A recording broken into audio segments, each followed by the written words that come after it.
Hello everyone, take a blue base cake and then take some blue frosting in a piping bag with this particular nozzle. Move from the bottom to the top as such. Now make these wave-like structures and then put it one on top of the other. After you have made these wave-like structures, make 3 of them and then on top of it, make these decorations out of the white frosting. Line the edge of your cake with white frosting as well and then make pink swirls at the top and make it look like a flower.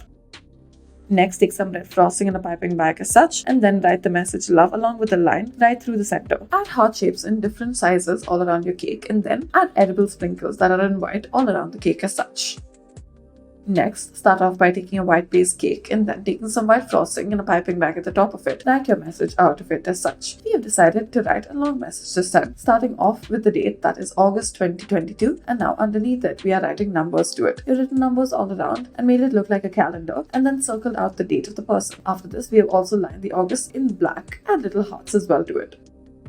Next, take some blue frosting and then use different shades of blue and outline the sides of the cake with it as such. After you have taken the different shades and wrapped it all around the cake, spread it around using a cake spatula as such. Do this around the sides of the cake and the top of the cake as well. Now, once you've done this, take a flat shape and then flatten it out on the side. Now, take a paintbrush dipped in white frosting and then sprinkle it all around your cake.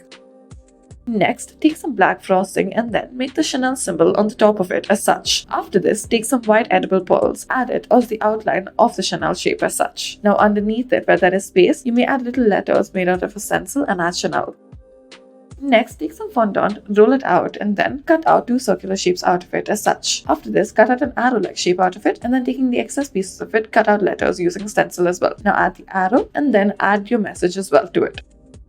Next, take some blue frosting and then add it onto your white base cake. Spread it out using a cake spatula as such. Now move it from top to bottom as such. After this, make sure you move it diagonally. Thank you for watching.